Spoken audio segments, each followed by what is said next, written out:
All right, welcome in, everybody. Thanks everybody for showing up here. Omnibros coming at you. We're gonna be talking about something a little offbeat today, a little bit different, but it all kind of ties into everything. Mm-hmm. We're going to talk about the anime that brought over manga anime into America. We're gonna be chatting it up today, all about AKIRA.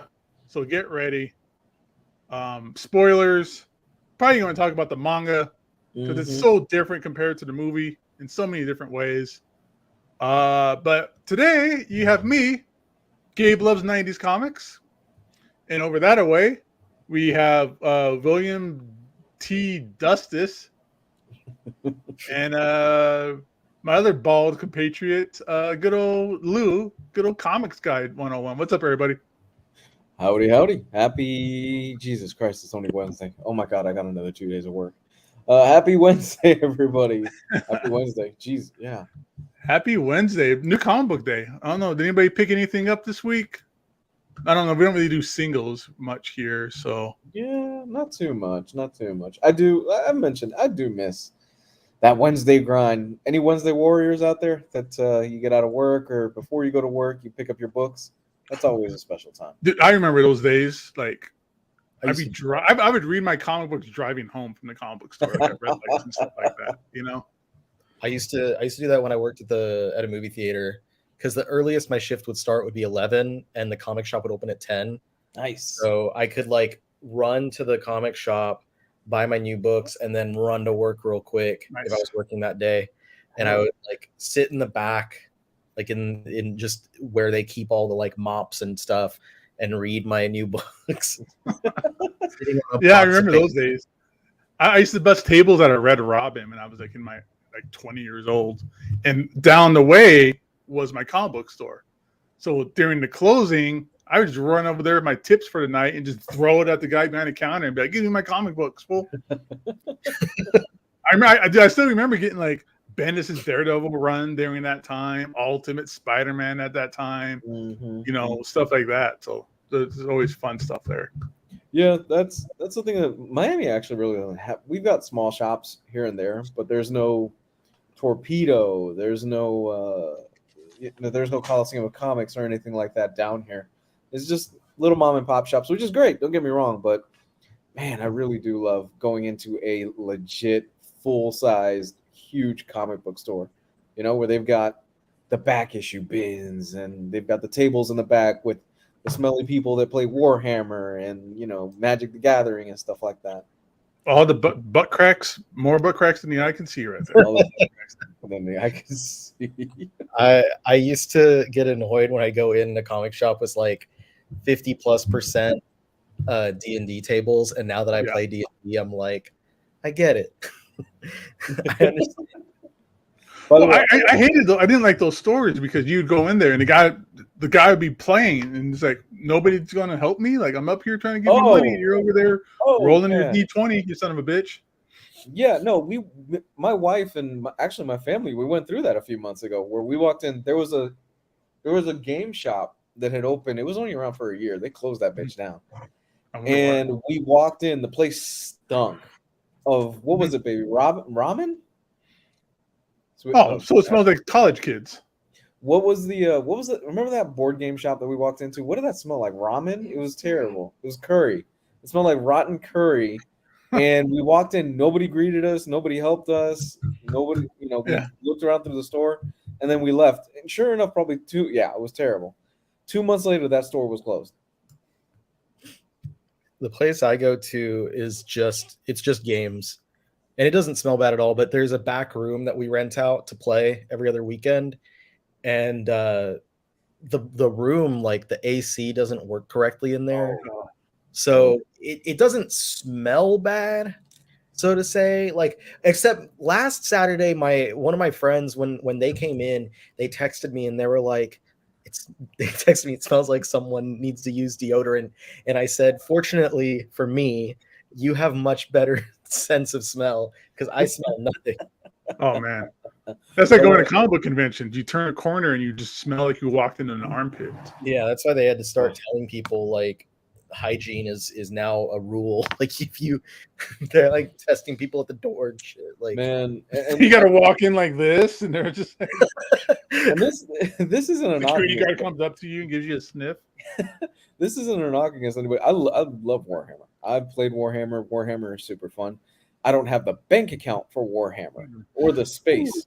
yeah, because that is a serious commitment of a game. It's super fun, but man, no. I'm not Henry Cavill. I can't drop that much on Warhammer. I'm good with D&D. I bought the player's book, the handbook. I bought a set of dice and a random minifigure, and the whole thing together cost me maybe like $30. Yeah, good to go. I loved D&D back in the day. I don't know any DMs anymore, so that's you gotta find yourself a decent DM to play with. That's where I'm lucky. I don't know how to DM yet, but I like it's like everyone that I know I'm learning is like secretly a DM. Like I went to one of my friends' house and their boyfriend started talking, and I'm like, damn, you know how to DM too? It's like shit, I'm the one that's gotta learn. And I really gotta learn because someone at Marvel sent me this, the multiverse role-playing game book. And it's like a simplified version of D&D, but with like Marvel characters, or you can make your own characters. And I was like, I'd like to play, but I don't know how to DM. So. Yeah, that's the hard part. I used to play a game that was called Boot Hill. It was D&D, but it's cowboys and Indians. Ooh. So you got like really cool, like, old school weapons, and you can go hang out at the bar, and you can go on the raids and stuff like that. Torpedo didn't offer like a D&D night or anything like that? No, we don't want any of that shit. We were a legitimate comic book store. It was purely that. Maybe like 90% comic books. It was like 10% like statues, hotkey things, and stuff like that, right? But we never got into gaming because we don't know any of that stuff. Like we don't want to bring in like a bunch of Pokemon cards and Magic cards and stuff like that because we don't run games. We don't know how to run the games. We don't, we wanted to be a place where we were the experts, where you come in and we can completely help you out and not be like, I have Magic cards. I don't know. I don't understand like what that means or how to price them out and stuff like that. You got to look it up on like Toe and Troll or whatever. A different comic book store I worked at back in the day was like that, and we were bringing in Pokemon cards and Magic cards and stuff like that, and we were doing even hero clicks, stuff like that too. It just becomes a thing where it's like, oh god, you got to like price out all the stuff and you learn how to price them and like have people come in. It's a lot of times some of these guys would come in and they just want to play. They never buy. Maybe a soda, maybe a candy bar, maybe 50 candy bars, but. At Torpedo, it was just like, no, it's you're coming here. We're talking comics. We're selling comics. We're doing comic book business. I'm the guy that doesn't buy. Yeah, I go to some places and there are comic books. When I walk in, I go, I gotta walk like 10 paces in here before I find anything comic book related. I get it, because you can't really survive off of new comic books. Like you could do new comics, and that'll maybe crack your nut. You might be able to make your overhead. But you're not going to have anything extra. And then that's when they bring in, the gaming, statues, things like that. So it really supplements the income for like a lot of these shops. Well, that's kind of what GameStop is going through right now, isn't it? They're trying to become a boutique store, and it's not really working out for them. I mean, I forgot the last time I was in one, but everything I've heard is like they're trying to sell shirts, they're trying to sell statues, plushies and all that stuff, and the video game thing is almost kind of pushed to the back now because nobody's really buying pre-owned stuff, and video games are going pretty much digital anyway. People are just downloading them onto their hard drives. Yeah, I was at a GameStop a couple of weeks ago getting GI Joe toys because that's where you could find them all. I couldn't find them at Target or Walmart. If I go into a GameStop, they were everywhere, and it was all the ones that like you can't find anywhere anymore. Like you can't find them on Amazon or anything like that. So. Well, you know where you can find comics? It's at our sponsor, InStockTrades.com. There you go. You can get all your comics for major discounts, sometimes up to, like 60, 65%, the stuff that's on sale. I haven't looked at their sale section recently. Free shipping in the U.S. after $50 in your order. Fantastic packaging, fantastic customer service. That's InStockTrades.com. I did the Hey, thing. now you got yourself one. Look at you. I've had these for. I have two actually. I've had these forever. Oh yeah. Riley has two, and they have two different pitches. It's a little bit So different. here's a quick look at In Stock Trades deal of the week, where good old Green Lantern Corps 50% off, people. I'm surprised that's still there. Y'all are failing this book. You guys need to sell this bitch out. Oh, I got that. That's the pick of the week, man. That's one of the books of the year, I think. I've got that cat-eyed boy right here. Nice. Some mangoes. Wasn't Gio saying he couldn't find that when he was looking for it earlier today? Who? What? I think Gio in the chat said he couldn't find that, or he was having trouble locating. No, it. he couldn't find that alley-oop book he was talking about. Oh, okay. Lobster Johnson, 44% off. Get that thing for $22. Finally, that second hardcover. It's been a while since the first one came out. Fantastic Four Masterworks. That includes the Kree Skrull War, if I'm not mistaken. No, Kree Skrull War is the Avengers Epic Collection. My apologies. This is the FF Masterworks is just somewhere in the middle of the John Byrne run, 269 through 277. Okay, I was getting that mixed up with from Monday's show. Chilling Adventures. That looks like a good book. What else do we got? Some good stuff. Some good stuff to be had.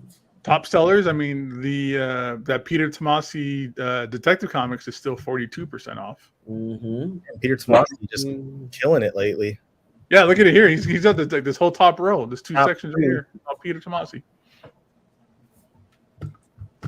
Secret Warriors is still there. There's some solid choices, man. 8 Billion Genies. Good choices all around. That new Miles Morales omnibus is some cool stuff. The Saladin Ahmed run. I have not heard great things. I read most of it. I probably haven't read like the last maybe dozen issues, but I enjoyed it for the most part. Okay. I'm also easy to please. All right. That works. So that's it, everybody. In Stock Trades.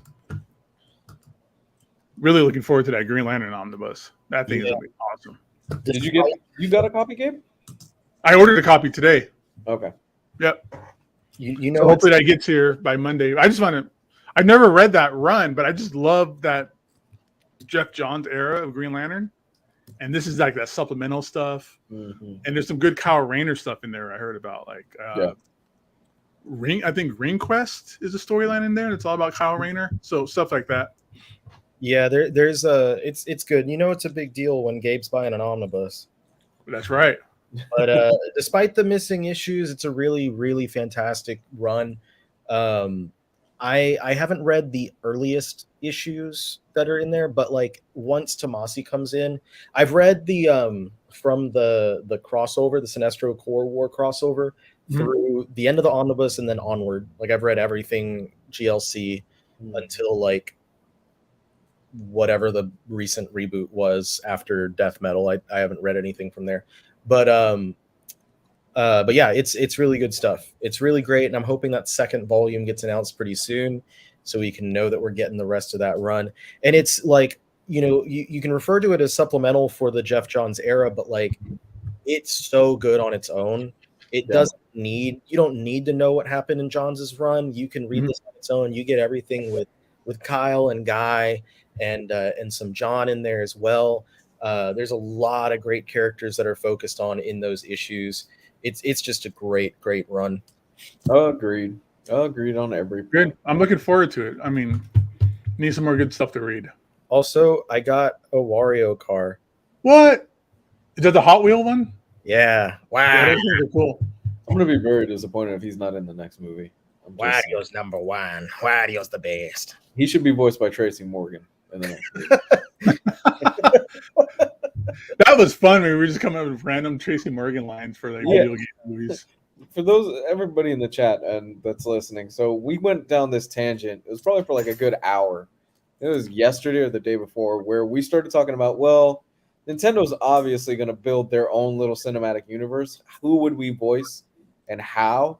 And I think we ended up with Link. I said I would love for The Rock to voice Link. And what's the fairy's name? I always forget the fucking fairy. Navi. Yeah, Kevin Hart as Navi. Kevin Hart would be Navi. I think we settled on that pretty well. What else did we say? Tracy Morgan. We came up with like 8 different people. Well, then Tracy Morgan started being everything. Like Tracy Morgan as Link. Tracy Morgan is Ganon. Yeah.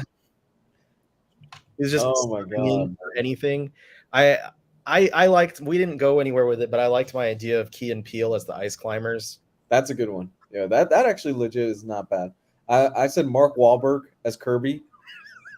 I really like the idea of Kirby having a Boston axe. Not to swallow your ass. He recently moved out here to Vegas, and they're like really? bringing all of Hollywood with them. Like they're going to open up. Apparently, Hollywood wants to open up a second Hollywood here in Vegas. Hollywood Jesus. 2, Electric Boogaloo with Mark. Yeah, like Nevada's going to give them all these like tax breaks to like bring that out here and bring out movies and more filming in studios and stuff. Yeah, He brought the Funky Bunch along. Man, don't ever bring that up to him. He takes that shit very personal. You know what? I remember Eminem brought that up to him, and they were on like on TRL once, and he was just there, he was pissed. I think Marky Mark could play Tingle. I think I could see that. I could see that. I wanted Morgan Freeman as Star. Oh no, as a Bippy, whatever the fucking rabbit is, the one that says do a barrel roll. And then Fox did a barrel roll. So just to get on subject here, Akira. No, we're talking about who would voice the Battletoads. Who would voice the Battletoads? Battletoads. It's actually kind of a tough question. I would get the guys from Workaholics. You know what? That's good. That is actually really good. That's good. Are there 3 or 4 Battletoads? There's 3 Battletoads. Okay, so it works out. You don't have to bring in the 4th dude. Oh yeah, the weird crackhead guy that lived in their in the dealer. van. Yeah, He's their dealer. He sold him like the wackest weed all the time. Yeah. I just the one I think about him the most is the one where they start working at a burrito stand and they like make a burrito out of roadkill. That show's amazing. That show's so good. That is one of the few shows that I've watched through multiple times. Like everyone else, they're like, "Oh, I watched The Office." I'm like, "Nah, Workaholics, bro." Workaholics is great. One of the early, and then you can even just get the whole cast and just sprinkle them in. Montez, God, who was the older black dude with like the weird slick hair? I know. You can even get their boss to play like the princess from Battletoads. I can't remember the name of the dude. Yeah. Was it Battletoads? It was Pimple? What are their fucking names? It's been so long since I've been again. Pimple, Rash. Yeah. I can't think of the third one now. Pimple, Rash, Zit? No. I'm gonna look it up. It's gonna drive me nuts. What are the Battletoads names? God, I remember checking that game out, renting it. Yeah, Rash, Zit, and Pimple. Okay, I remember renting that game, and we get to the hover bike section, and I couldn't beat it. I hated that game so damn. Oh, dude, that was like the second level too. I hated that game. I got all the way to like the last level, and you had to like jump up this tower, and it was like impossible. It was like the hardest thing in the world. Oh, there was supposed to be a Workaholics movie, and they canceled it. COVID? No, because it was announced in 2021, and then on January of this year, they were like about to start filming, weeks away, and they announced it was canceled. We almost had, it was kind of the same situation with the Community movie. We were supposed to get a Community movie next year. Movie. Yeah, we were supposed to get a Community movie next year. They were about a few weeks away from starting to film, and then the writers and actors strike kicked in, and that's getting pushed back like everything else. We're probably going to lose a lot of stuff because of that. Yeah. Just gonna be like, fuck it, forget it. Like, yeah, we got other things going on. Yeah, we're going to be getting a lot of reality TV over the next year, or more animated stuff. Well, we're gonna get a lot of reality TV stuff. We're gonna get a lot of import stuff, a lot of stuff coming over from Korea and Japan and things like that. They're gonna bring all that stuff over, and stuff where. Well, no, the thing is, The issue is both the writers and the actors are on strike. It's not one or the other, because when the writer strike happened in 2008, I believe, it was just that. So the actors would show up and they're like, we got fucking nothing, so we're just gonna fuck it. Half seasons and stuff like that were happening. We're gonna film. We don't have complete scripts, but we'll get something out. And it was horrible. It was terrible. That's how we got season 2 of Heroes, and it was horrible. That's how we also lost the Justice League movie they were going to do at the time. Yeah. The George Where it was Common as John Stewart, Army Hammer, I think, was Batman. Yeah, Yeah, that would have been so good. before he was eating feet or whatever the fuck it was he got in trouble for. What? Okay, so God, we're never gonna get to the main topic at this point. What is the accusation with Army Hammer? Because I know there's a documentary on HBO. Is he a cannibal? Is his family cannibals? Fucking look it up. I don't know. Maybe they came from the Donner Party. What do I know? I honestly, I've never looked it up. All I know is there was something about feet and something about cannibalism, and I'm just putting them both together. Come on, we're all just one plane crash away in the Alps from being cannibal. Bizarre cannibalism and abuse claims is Okay. a breakdown of Army Hammer's cannibalism and abuse controversy. Oh wow. So there's a whole breakdown on Complex. I'm not reading this whole fucking article though. So there's that. Oh, I thought that was Rob Riggle. He looked a little thick. I'm like scrolling through and I was like, what did Rob Riggle do? Oh no, that's just Army again. Riggle was actually a Marine. I found that out the other day. I'm like, huh, look at that. Oh yeah, but so was Drew Carey. So whatever. Yeah, Drew Carey was a Marine. Yeah.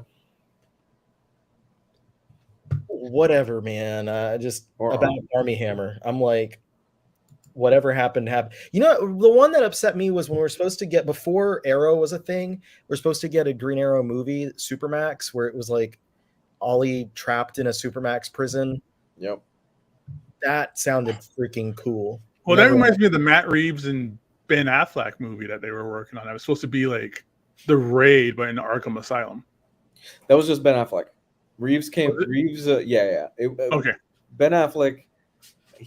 It was him and Jeff Johns. They wrote the script together. Apparently, the script was fucking amazing. I think it's floating around online, but I'm not 100% sure.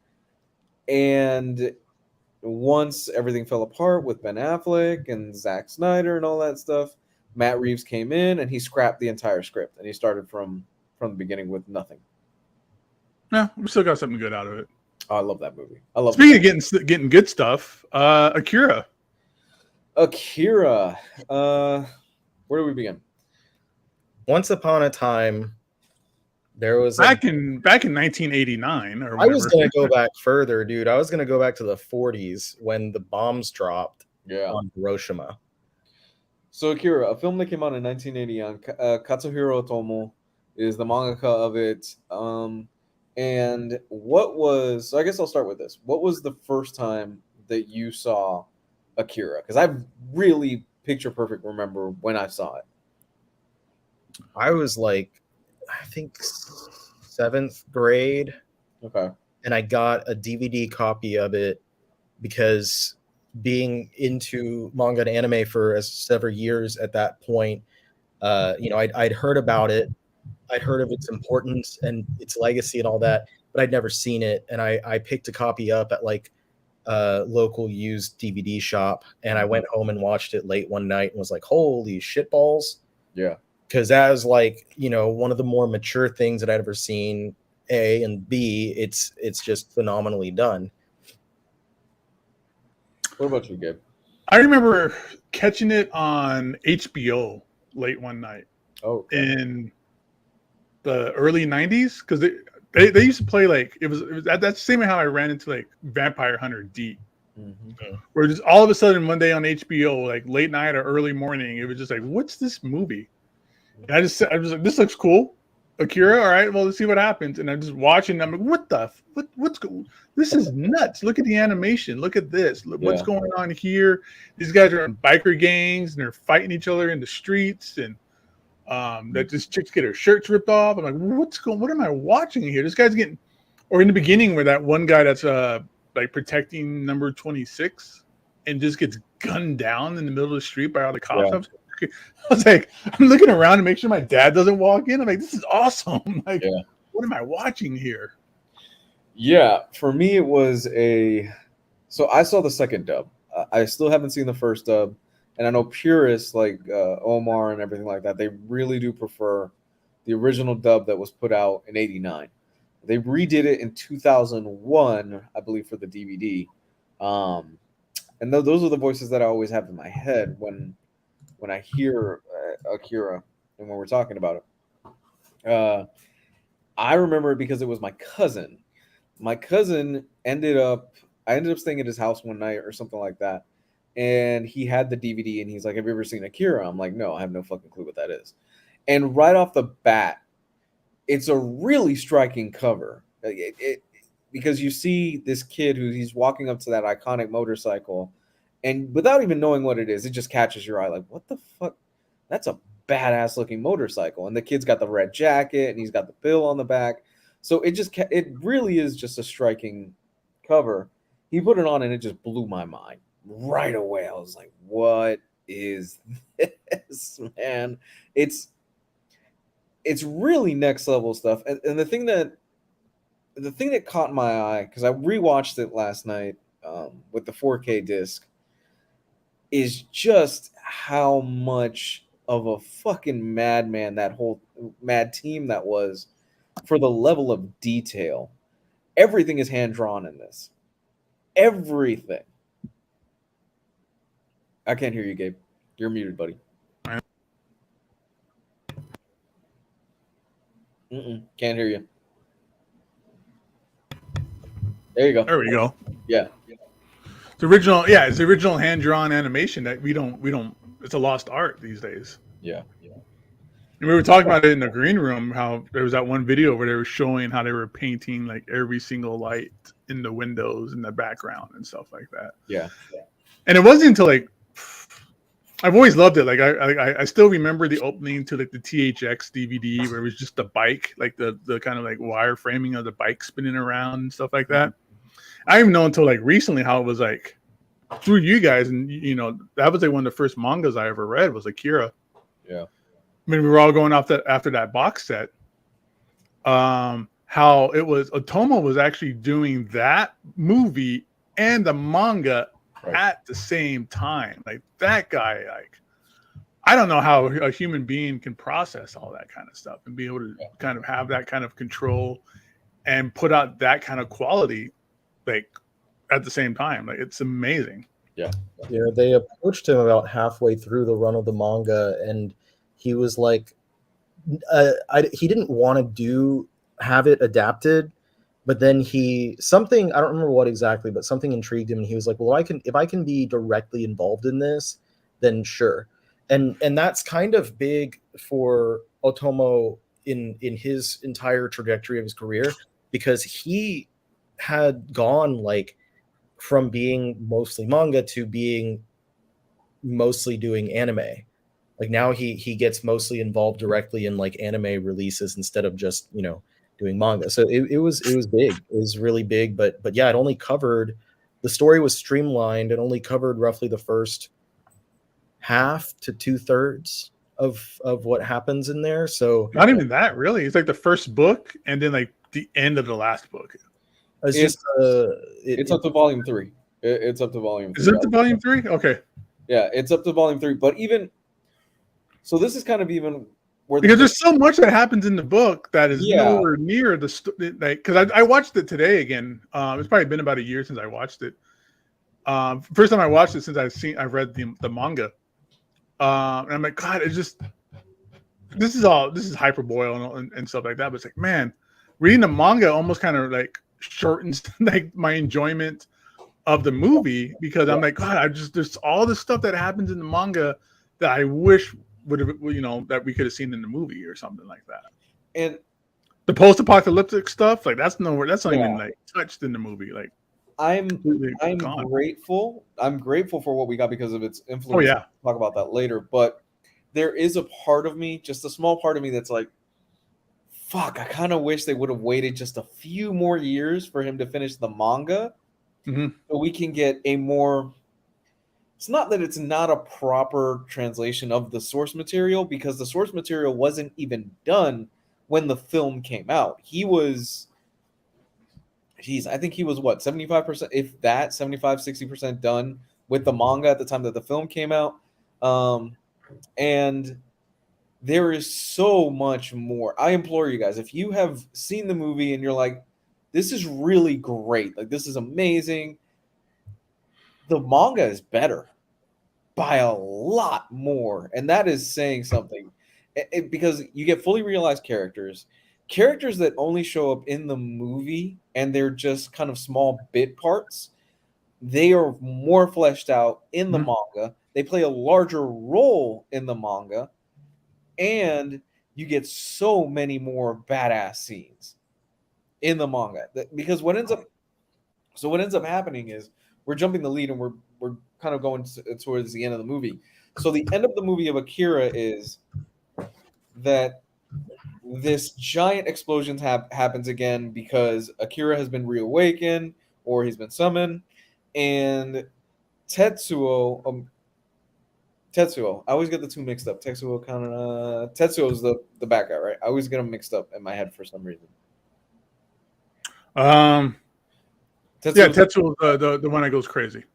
Tetsuo, he's basically taken away into another dimension, and he becomes basically this god, and he goes with Akira, and they start a whole new universe. It's different in the manga. In the manga, the explosion happens, and it jumps in time after that, and you have a post-apocalyptic setting where Tetsuo is still very much alive. Akira is there, and he's just kind of chilling out with them. And now we've got these rival gangs that they want to start a war against Tetsuo. It's so much more. It's Lord of the Flies, Mad Max. It just goes nuts for about 1,000 pages, really, because the manga ran for, I think the whole thing is like 1,000, 2,000 plus pages. It's a big book. If you translate it, I saw the math the other day. If you translate it to modern comics, it would be about 90 plus issues. Well, they did it. They put it in comics. It was like 60 issues. Okay, that was the Marvel stuff, right? Right. Yeah. That was the first time it was ever colored, like Steve Orlando. Steve Orlando? No. Yeah, they colored that, and that The oldest. Brought, because of the fact that it was released in that way, it was released like it was Western and it was colored. That brought a ton of attention to manga in the US, because a lot of audiences were not necessarily into the things that were like black and white and whatever. Reading right to left kind of stuff. There's a funny story about the reason why it's only like Akira has never been published in smaller, tankobon volumes like you'd get like this. Yeah. Never been published in that size. The reason why was because when the manga was first about to have the first collection put out, Otomo went to the offices of was it Kodansha that was publishing it? Yeah, he went to the Kodansha offices, and they had a sample, but they accidentally printed the sample in the same page size that the series is serialized in, like the magazines. And so Otomo saw that, and he thought that they were presenting it like that on purpose because that's what they wanted to do, and he loved it. He was like, this is fantastic. I love that you're putting it in the same size. You're not shrinking it down. The artwork shouldn't be shrunk down. I love it. And they were like, okay. So he basically like, time to readjust. Do not shrink my work down. Put it out there in those big sizes. And it's only ever been released like that ever. And that's why like we only have these big phone book looking volumes, is because of someone's little mistake. But I think that it is so deserving of being published in such a large size, because there's so much detail and nuance behind the artwork on every page. And I don't know for sure, but I feel like a lot of his work beyond that also it's like they set a precedent for him.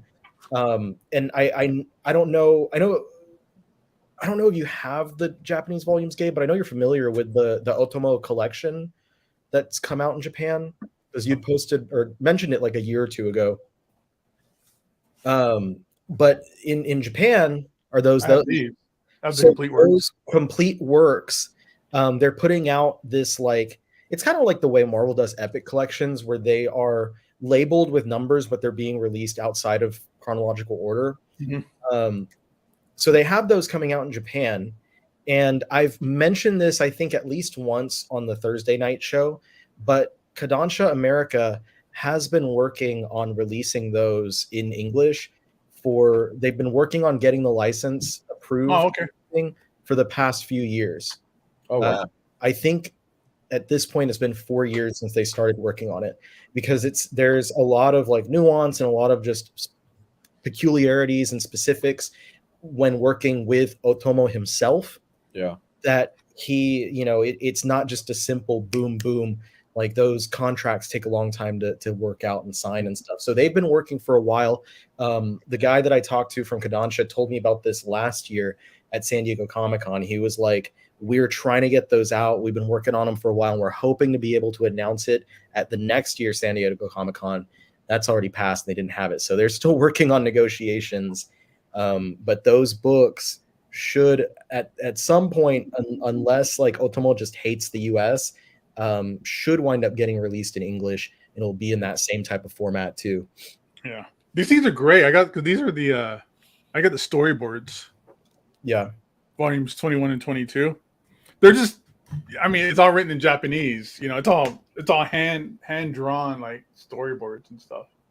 Okay, so we kind of jumped ahead here. Let's say there's somebody out there who's watching this and they go, I've never heard of this for whatever reason.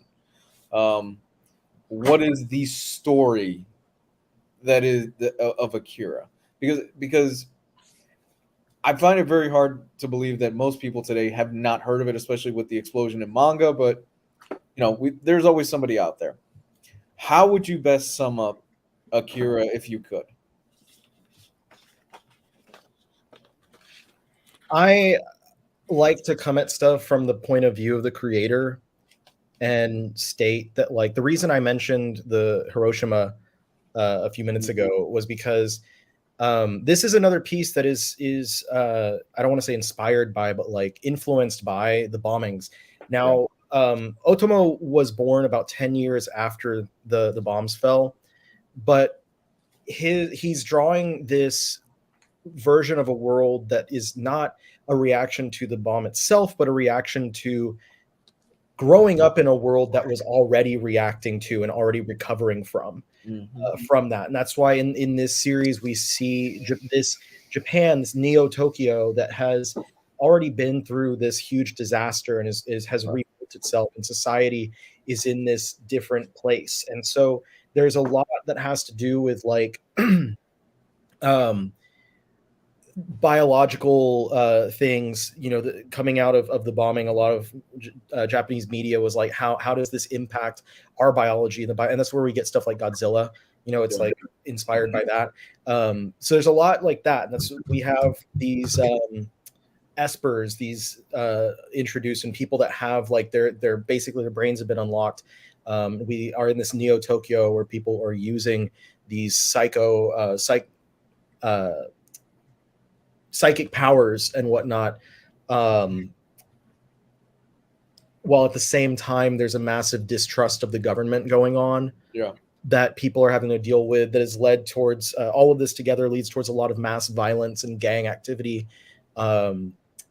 It's just this really interesting early biopunk sci-fi work that takes us into this strange sci-fi version of Japan, I guess. Yeah, because the movie starts off with a very striking moment, and it lets you know this is very much an alternate timeline. It's what year is it? 1989 that the movie starts off with, and then the bomb goes up, basically the equivalent of a nuclear bomb goes off in Japan, in Tokyo. And one of the things that stuck out to me watching it last night was this is after World War III. So World War III has happened in this universe. And an explosion, that is literally the beginning of the movie. World War III has happened, boom, an explosion pops off. And then it flash forwards several years later. And it's like, well, You remember that SpongeBob episode where they just moved Bikini Bottom like 18 feet to the left or whatever? Yeah. Basically that. They moved 18 feet to the left or whatever and built New Tokyo. And what really stuck out to me is, aside from the main story going on, is Otomo's level of detail, where this is a world and this is a Tokyo, Japan that is already on the brink of what seems like it's collapsing. You see it in the news stories that they put in the background. You see riots happening. There's so much that he's trying to convey and trying to tell that is in the background of the movie and in the manga, that it's really easy to get caught up in the main story and think, oh, cool, it's about these two kids. One of them ends up having this encounter with this child, or he looks like a child, but he's actually older, and he develops psychic powers, and he goes crazy with the psychic powers, and at the end, space baby, new universe, and all that stuff. But there's a lot more that he's trying to tell here, and what really also stuck out to me while watching this last night is how shockingly relevant it's become in just the last few years, with the distrust of the government, with military police, with the riots that are happening that we've seen in real. It almost shut down of the Olympics. The Olympics, yeah. It really almost made me feel uncomfortable watching it last night. Yeah, there's so many just like elements to it. I mean, it's all about like youth and what it's like to be a youth growing up, and how you kind of push against authority, and how the government distrusts, and who do you you can only trust in yourself and take care of things on your own as a youth, and things like that as well through the entire story. Yeah, it's also graphic.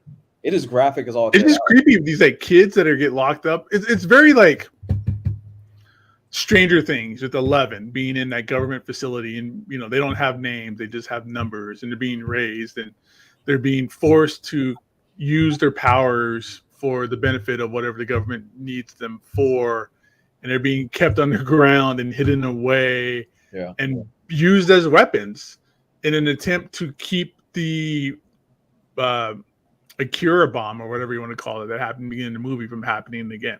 Yeah, it's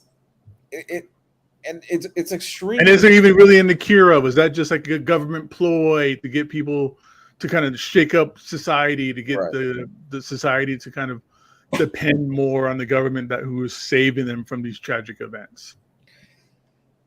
The level of gore in here, I remember watching this again when I was going into 9th grade. I was like 8th grade, something like that. And the thing that caught me off guard is that there is a lot of gore. This is a hard R. There is a lot here that is really tough to watch. There's scenes that have a very David Cronenberg body horror moment, where towards the end of the movie, where Tetsuo, who's the main antagonist of the film, he is losing control of his powers. So because he's losing control of his powers and his body mass is not enough to contain it, his body is starting to turn against him, and you just see him basically just start becoming this blob-like thing. Yeah.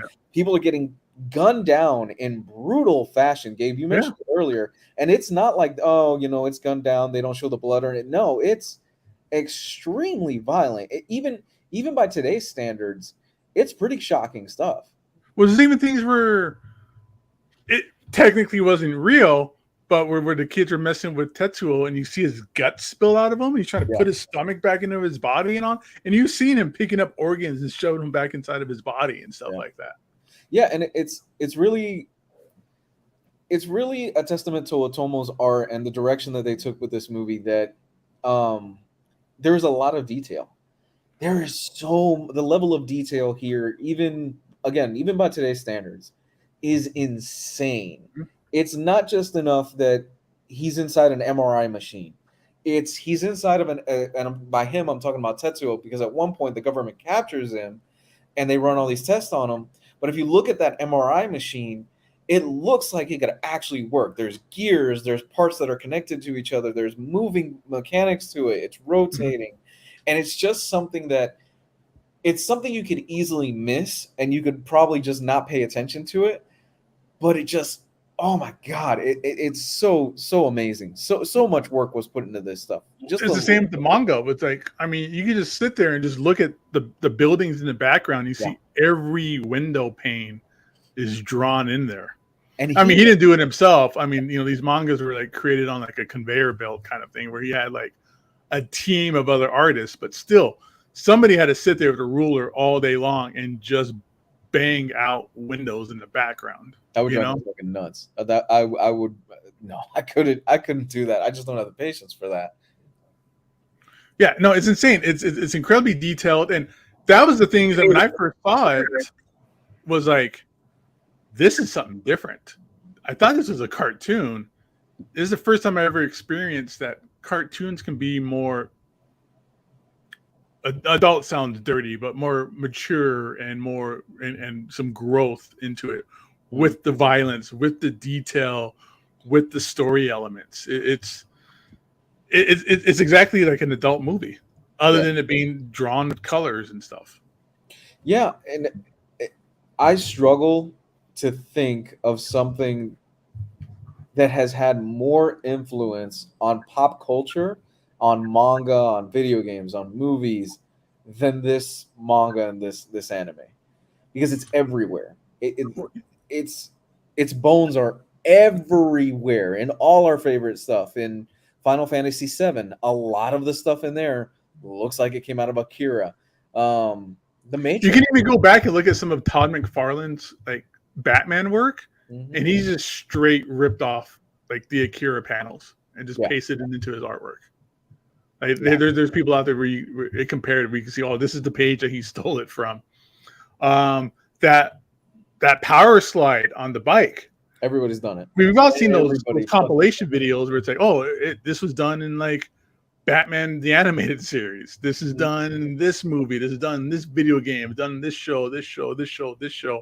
Yeah. Hell, Nope stole it last year with their film.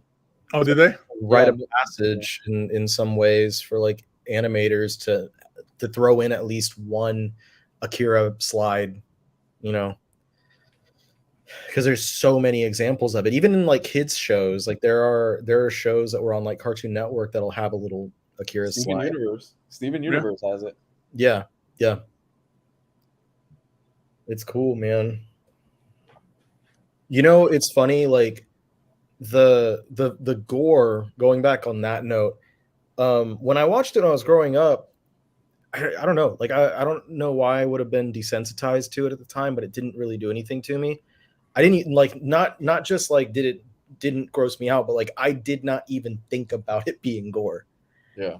And then when I was like, I didn't rewatch the entire movie and prep for this, but like rewatching scenes of it, like one of the first things that happens when they're in their like first bike chase scene, and one of the bikes runs through a window and just fucking lands on a dude's head. In the restaurant? Yeah.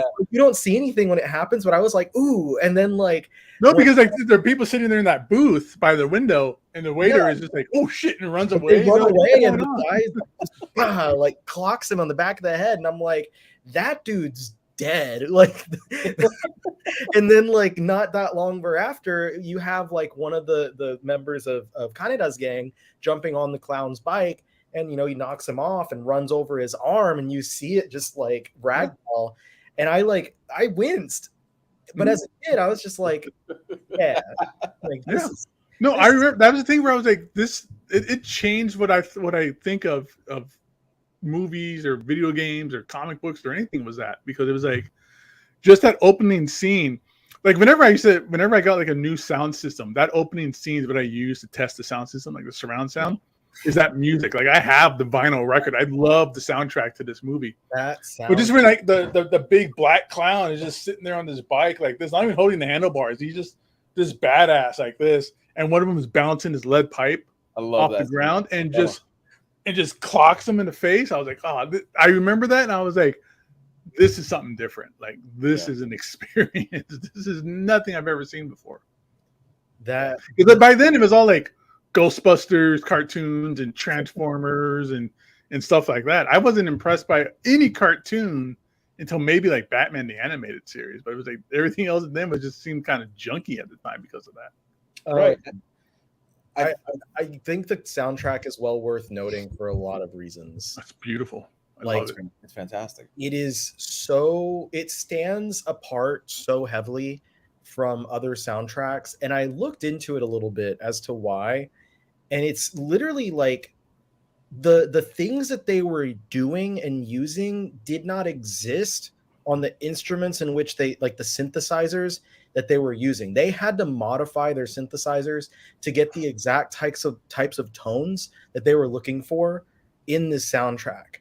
And it's something where, like, most shows, most movies, their score is going to be consistent of synthesizers. Especially in the 80s, you get a lot of like that like Blade Runner synth tone and stuff. But like oftentimes a string orchestra and stuff like that. But this was using like a lot of vocals, a lot of instruments that are native to that culture. You have, I don't know what it's called, but I think the first track in the soundtrack is Kaneda, where it's you have that, and those are it's bamboo, like they're bamboo rods that make that noise. Yeah, like right where you pause it, it starts doing the yeah, and then you hear the and it just keeps building up and keeps building up.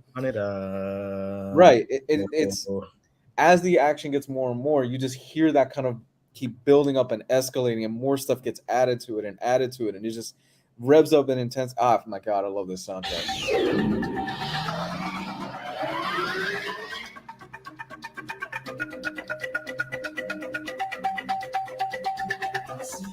I think you gotta cut it, Gabe, or we're gonna get claimed. We're gonna get claimed, man. We got claimed like 3 weeks ago because Gio had some Cowboy Bebop music in the background. Did you really? Yeah, and whenever we were quiet enough, you could hear it, and we got in trouble for those parts.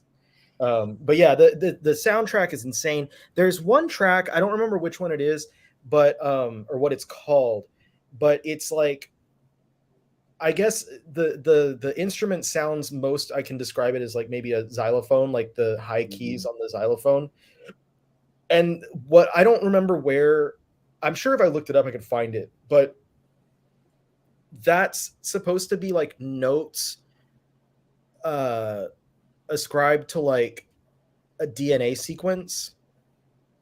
And so those notes are like, each note is coinciding with a, GACT, whatever, in a DNA sequence. So it was really just interesting ideas that are going in there, but like, the people that did the score for this movie are insane. Yeah. I think that's the part when he's in the MRI machine and it's all coming apart and forming back together again, kind of thing. Yeah, I think that might be that scene.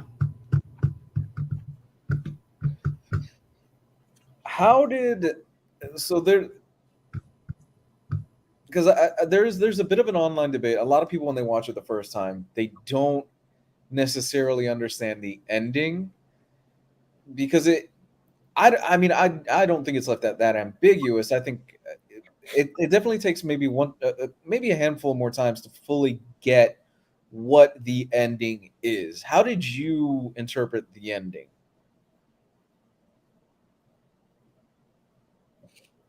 As far as the going into the other, right, new universe or whatever. Yeah, I don't know. I think I'm very literal in the way that I see things. Okay. So I didn't have much like depth of thought on it. Just new universe, everything will die. I took it, because some people, I took it as AKIRA. We're speaking just about the movie. I took it as AKIRA ends up taking Tetsuo away from there because he realized. By the way, AKIRA in the manga, bit of a dick. In the movie, bit nicer. Definitely fleshed out more in the manga. Yeah, he is. He's in the story a lot more in the manga. Like the movie shows up in the last couple of scenes, kind of thing. Right, AKIRA in the manga is in like the last third of the manga. He's in a huge chunk of it. Granted, he doesn't play too big of a role. He's just more standing there and he's observing everything that's going on. But I took it as, so he takes Tetsuo out of our universe, and basically their level of power is so great that they just basically go and create a new universe. And the assumption is that humanity has leveled up in consciousness, and the kids are pretty much just heading back into the city to, I don't know, try to live their life as best as they can, or to bring that level of consciousness to humanity. I thought they just reset the universe, kind of like Matrix. I thought it was. I didn't know it was a new one. I thought it was kind of like a reset. But here, let me just talking about this stuff. I got to show more clips and stuff real quick. I'll just play this in the background.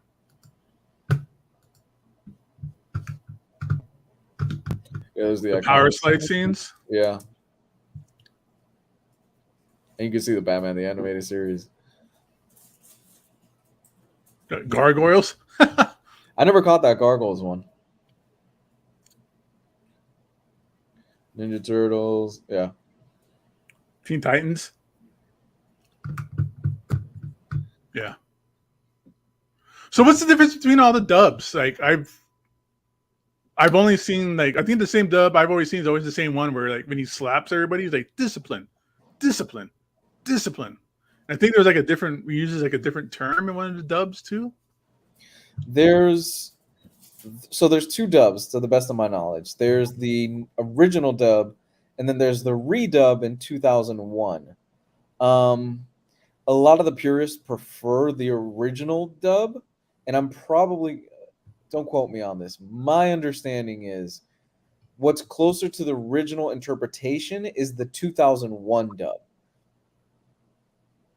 Because Omar was saying there's like a different way how they pronounce Kaneda.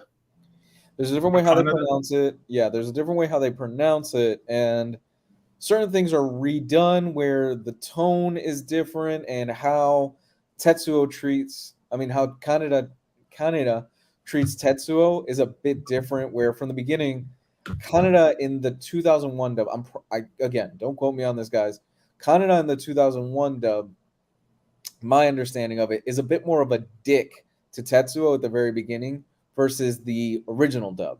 And that kind of lends credence in the 2001 dub to the situation that happens later, where Tetsuo has always kind of had this jealousy of Kaneda for pretty much just helping him out and pretty much saving his ass in all the different situations that they've had in life. And they're kind of mean to him, to be honest with. They call him an idiot. They say that guy's always getting like beat up and stuff. And you kind of see why the character ends up where the character ends up. Okay. That was weird. We were doubled up there for a second. Yeah, okay, because I didn't know what the difference was. Like, I might have to look into it a little bit and see, maybe watch the other version, see what I feel about it. This release is a nightmare, by the way, on home video. It's such a pain in the ass. How so? Well, there's different dubs, there's different versions, it's argued that there's different versions that look better than the 4K.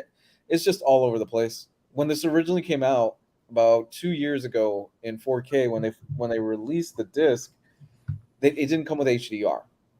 So they had to do Funimation had to do a whole big recall of it. And Omar even posted up the email that he got, and he had to send his disc in, and they sent him a replacement disc. It's just been a pain in the ass.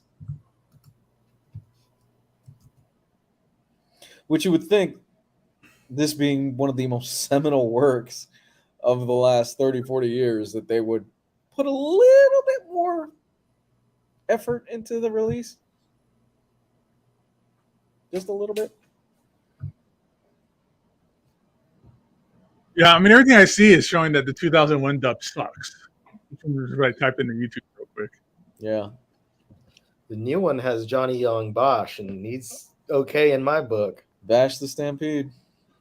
Fucking Adam from Power Rangers, bro. He did Vash, right? That was who he voiced. Vash, Ichigo Kurosaki. It was Ichigo, yeah. Yeah, he's in a lot. He's in Persona, Code Geass. He was in Persona. I just realized that. Holy shit. Witch Hunter Robin, Wolf's Yeah. Rain, Naruto. Did he do the voice of Vash in the new? I still haven't seen the new Trigun. Yes, he did. He did return. I heard that wasn't bad. I heard that's actually pretty good. It's I don't know, man. It starts and it pissed me off at the beginning, and then I was like, whatever, and I kept watching and it was fine. And then by the last 2 episodes, I could tell what they were about to do, and I was like, fuck this. and they did it, and I was upset, but at the very least, they announced that there will be a second season.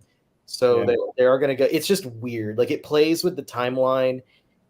I think another part that pissed me off was that fans of it are really like shitty about the original, and they're really like lacking any sort of. It sounds. I don't want to sound like a dick, but they're lacking any kind of knowledge, and they keep like fans of the new version keep stating it's a prequel, it's a prequel, it's a prequel, because I'll say things about like, you know, how they do things differently. It's not a fucking prequel. Like it's a reimagining. Right? It's its own complete different thing. Yeah. And it plays with the timeline in a way that I'm like, I just, once it ended, I was like, there's no way you can look at this and say this is a prequel, because you can't go from episode 12 or whatever, whichever the last one was, of Stampede, and then go to episode 1 of Trigun. You're not in the same fucking spot. Like, it's going to make zero sense to you whatsoever. And then there's the people who are like, well, it's, you know, it's like you can watch this and then go into Maximum, the second manga, which was only like half of a volume was ever adapted in the old one before they went into their own direction. And I'm like, no, it's the same there. Like, it doesn't go into the same thing. No. It's very, very, very different. And they screwed with the things, and they don't, the way that they move things around. If you've already seen Trigun, you already have the kind of connection with Bash and Knives, and you've gone through the emotional journey before finding out who and what they are. But in this one, they just drop it on you in the first episode. And wow. Okay. No, like, you know, it's no reward. And when I complained about it over on TikTok when the first episode came out, and people were like, that's dumb, because I was like, it doesn't give you time to be acquainted, you know, with these characters. Right. It doesn't make you care about them before it starts showing you who they are. That was like, that's stupid, because why would you just? They're like, gimme, right? Well, like you're dealing. You're dealing with a younger generation that has absolutely no patience for storytelling and for building things up. They just want to get to the big moments right away, and that's the one thing about Trigun is, from the very beginning, there's this air of mystery about Vash and who Vash is. And it takes a good chunk. I mean, Trigun's not that long, but it takes a good chunk of the story before you start finally getting full answers of who Vash is, who Knives is, what's Vash's background. I remember the first time that they show that scene where you realize Vash has a robotic arm, and he is fucked up. Like, his body is torn up. He's in rough shape. And it lends into that air of mystery of, okay, what's going on with this guy? You know, he's got this reputation of this huge killer, but he really doesn't want to kill anybody. Yeah. And he really doesn't do it too much in the anime.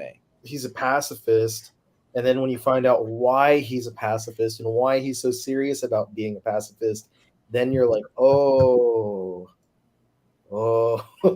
yeah. Meanwhile, the new one, they're just like, here you go.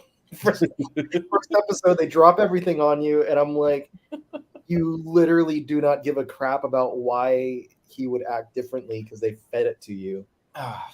Well, that is. I mean, I still want to check it out just because I'm a diehard fan, and I'm hoping with a second season of it and with the re-releases of the mangas, we are finally going to get a proper Blu-ray or 4K edition of the original series. I think that'd be great, and I'm going to say it's worth checking out. And if you've read the manga, it does expand on certain pieces, and it does have characters that were not in the original anime that were in the manga. So that's really cool to see. Even though it does kind of fuck it all up a little bit, it's still cool. All right. And that was our retrospective on Akira and our 10-minute retrospective on Trigun. So what version of Akira is supposed to be the best one then if someone wants to buy it for their personal collection right now? Oh my god, don't do this to me. Okay. I'm doing it. My understanding, again, this is based off of like 10 minutes of research. I think I know there's somebody out there that's going to be like, actually, it's this one. I think it's the one that Gabe has. I think the one that Gabe has the best sound mix, and I think it's the cleanest version because they didn't use too much DNR. One of the issues that I had with watching the movie last night was that there are noticeable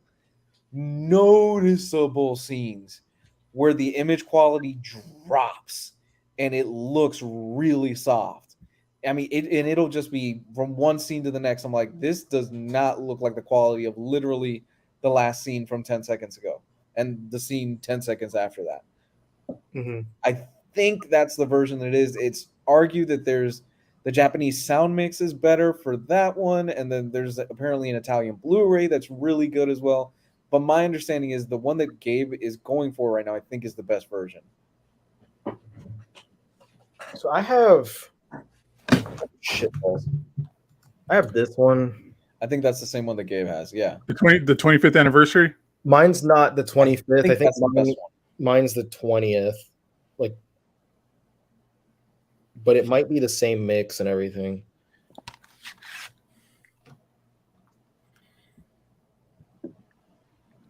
And that both the 25th anniversary Blu-ray DVD set and the new the 4K HDR 2K Blu-ray are available on Right Stuff, for instance. And actually it's a weekly special, but the 4K is cheaper than the Blu-ray. Yeah, the 25th. Again, this thing was a nightmare. It's been. I just want them to get their shit together. Even give it to Criterion, give it to another studio. Let them do it. Let them clean it up and put out a proper ultimate mix with the proper sound and the proper cleanup that it deserves. I think Criterion put it out on Laserdisc back in the day. Here's the kind of, because as we head towards the end of this episode, here's kind of a question for you. Would you like for them, well, this is a twofer. How do you feel about the live action Akira that has been in development hell for years? And would you like them to potentially come back and revisit this with Otomo behind the project and do the ending the way the manga ends? So I will provide a little bit of information. I think it was 2019 at Anime Expo that Otomo revealed they were working on a full anime adaptation, like an anime series adaptation that would do the whole thing. And he would be working on it alongside, which studio was it? Sorry, I don't remember which studio it was off the top of my head. But here we go, Sunrise. So along with Studio Sunrise, which is Bandai Namco Filmworks, now, because Sunrise was until like 2022, I think. Anyway, so that's a thing. And I think I would love to see that. I would love to see them do that, so long as they use hand-drawn cell animation. They're not going to, though. I'm gonna gun to Otomo's head, man. Like, they're not. He's such a stickler, though, for the stuff that, like, I don't know. He might tell them, like, we have to do it this way. And Japan loves this man, so they'll be like, okay. Could be why it's taking so long. Live action. They don't even make that cellophane anymore. This I think it's one of the problems. My number one request for a live action, practical effects. Yeah. Yeah. Freaking practical effect. And I know that that's a lot to say because of a lot of this, especially like the giant baby scene, call it. There's gonna be a lot for practical effects, but I don't care. Like, there's no way in my mind that looks good CG. And you want this to last. Like, you want people, if you're doing Akira, like, you want people to look at that movie the same way that they still look at the anime 30 years later or whatever. Like, you want people to keep looking at that and the best way to do it, practical effects. We've seen that shit with Jurassic Park. Still watch the first Jurassic Park, and it's still as good as it was yesterday, 30 years ago. I'm not looking forward to anything to do with Taika Waititi doing an Akira. Like, I think he's the wrong choice. I think anybody that's not Otomo is the wrong choice. Like, if Otomo ever, like, when he dies, that's it. No more Akira stuff. Like, that's it. That's done. If he's not involved, it's going to be just a shell of itself. Like, it's not going to be correct, I think. So this thing has been in development hell for as long as I can remember. There was at one point Leonardo DiCaprio was attached to it. His company was attached to it, and I think his company still is attached to it in some way. They've been trying to get this thing off the ground for years. They wasn't like Keanu Reeves like a part of it too at one point. I don't recall, but they even had a set date to start filming at one point, and it got scrapped. They just threw it in the trash. They couldn't do it. I think this is I don't think it needs to be touched. I think it stands up as I think it lasts the test of time on its own. And if Otomo wants to come back, like you said, Riley, which apparently he is, and wants to put out an anime that adapts the story all the way through, I'm all for that. But a live action version of this would concern me a whole lot because I would be very concerned that they would try to whitewash this in certain ways where, we've got Mark Wahlberg who's playing Tetsuo or something like that, I know they probably wouldn't do it, but it's rooted in Japanese culture so much that it has to be an all Japanese cast. You would have to do that for the most part. Not only that, I think Waititi, who is apparently the one that's helming the project right now, who knows where that's going, is a very wrong choice for this. I don't think he fits this project. I'll be honest with you. I think the only person that I would want attached to this project right now is the guy that's doing Dune, Denis Villeneuve. I think if they were to get him, I'd be like, okay, this could fucking work. Because I've seen him do it twice already. I saw him do it in Blade Runner, and I saw him do it in Dune. I think he can make this work. We'll see what happens. But, I'm okay with just the anime that we got now, honestly. Like, I'm okay with this and it being a thing where it's like, hey, did you know that there's a manga and it's like 4 more hours basically worth of stuff in there, because the movie would have to be like 4 or 5 hours if you're going to do the whole entire thing. Yeah, that's going to be it would have to be like 2 parts for sure. Okay, but that would require kids to read, and kids don't want to read these days. I will say at the very they read manga though. That is true. I'm going to say at the very least that if the live action does happen, regardless whoever's attached to it, in this situation, as opposed to other situations where existing stories have been adapted into new media. Avatar. This is already so known. Like it's already something that like you're hard pressed to find someone who hasn't heard of it, who's already interested in sci-fi and anime and stuff. It's people outside of that, and even people outside of that have heard of it. And I'm just talking about the US, like, and this is a global thing. But like with that, you're not going to have people coming to it and taking away an impression of like wow, this is shit and this is not worth it, like, and then dismissing the source, you know.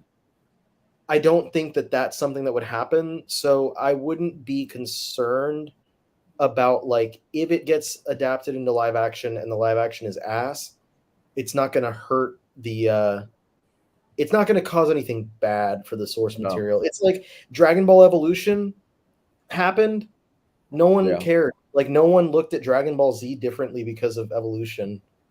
Last Airbender. Yeah, you can't hurt the source material. Yeah, I hear what you're saying. No, the source material is untouchable at this point. They could put out something and it'd be ass, and everybody would just go, "Well, you got the anime, and that thing is badass. Still, you go watch that. It looks amazing." But you have, like, if you had something else, like a lesser known property, that I'm just trying to look at something like that's really... like they did with like Death Note or like Cowboy Bebop. Yeah. That'd be a decent comparison, but, like, you know, something that's not. You know what? Like, if they did a live action of Fooly Cooly. Oh God. If they did a live action and then it sucked anus hole so bad, there would be like a large swath of people who are like, that property is ass. And then if I said something about, like, this is my favorite anime, they'd be like, that shit. And I'd be like, oh, the movie was not good, but they judge the source material now based on my opinion of their opinion of that thing. And that's the thing with like this, with Akira, I don't think there's going to be any sort of situation like that. So if it has a movie and people come out of it and they talk about how it's ass, they're not going to be talking about it like Akira is ass. They're going to say, man, that live action adaptation was ass. They're just going to go right back to the anime. Yeah, they're just going to go back and be like, good thing we have this. Yeah. It's not going to hurt the perception of the property. I'm looking forward to Taika Waititi's brand of humor as Kaneda makes a fart joke or something like that. And oh God, no, no. I like Taika Waititi, but he does not need to be on this project. Wasn't this dude doing a Star Wars movie? Yeah, and the Inkle hasn't moved forward at all is because he wants to do his Star Wars movie first. And the Inkle, like he's been attached to like 80 different projects at this point. I haven't heard anything more about that one. I haven't looked into it anymore, but you know. Oh, I don't know, man. If you're talking about somebody hurting themselves, that's what he did with Thor. I'm okay. I'm not sure. I'm not sure. You're talking about Thor 5? Yeah, I'm not sure. Well, he had a great villain. You saw those comments, right? I think you posted in the group chat where he's like, "Yeah, I want to have somebody bigger than as a villain than Hela." I'm like, motherfucker, you had it in the last movie and you squandered it. The only thing that would make me upset with him going, because I'm the lone person that enjoys Love and Thunder, and I know that. So the only thing that would make me upset is if he just decides to not do fucking anything with Hercules. I was on your side the first time I saw Love and Thunder. I thought, you know what, this is really good. I don't mind it. I saw it the second time and God damn, that was bad. God damn. All right. So it's 7 o'clock, guys. IST, sir. Let's do it. Get the Akira manga. I'm double checking. Yeah, is it on IST? Is that box set still available? They don't have it, but they do have the Art of Wall, which is really cool. It's there was an art project that was like a massive wall, like mural, that was done with art from the series with original stuff as well. And the Art of Wall is like adapts that into an art book. So it's this like ridiculously massive. I don't know what the dimensions are. I have it. 74 feet of art. Yeah, it's 74 feet of art, but it's divided into, I think, two or three booklets. So it's not just massive, but it is big. It spread across like 2 rooms or something when I opened it up. But it's a lot. It's a lot, and it's a really big piece. It is expensive, But if you are a fan of Akira, if you're a fan of the manga or the movie, it is a really cool piece to have. Apparently, it's 3 scrolls. Yes, yeah, front and back. That's kind of cool. So you like open them up like an accordion, and it has art on the front and back of each. We need more Akira stuff, like merchandise. I mean, there's like that Tom McFarlane, like the bike and those figures he did, which were awesome, but those like super expensive now. I just need to get I think we all need the jacket. That's what everyone needs. We can all think that we look cool, but then we don't. Just some dork with a red jacket. Yeah, we gotta get like extra large and puffy and roll up the sleeve. Yes, it's kind of like the Scorpion jacket. It's kind of like the Scorpion jacket from Drive. I'm a badass. No. Everyone thinks they're cool with that shit, but then they go out and they look lame as hell. I knew one guy that actually looked pretty decent with that jacket, and he was just the plainest dude ever. And I was like, yeah, it looks good on you. It looks fine. But everyone else is just trying too damn hard. I saw one guy at a con years ago, and I'm like, God damn, you pulled that shit off. And he looked a lot like Ryan Gosling, which I think that is why he pulled it off. Well, you got to have there's like a certain build that those kind of shiny, silky jackets look good on. Yeah. You know, you can't be like a fat dude. You can't be like a muscular dude. You got to be kind of like a slender cat. Yeah. Although Ryan Gosling and Barbie is built like a jack shit brick house. God damn. You grate cheese on those abs, man. Washboard abs, man. I'm gonna do my laundry on them. It's a great movie. I still haven't seen it. I need to go. It's worth a watch. It's worth a watch. I know it's going. I really enjoyed it. I really enjoyed that movie.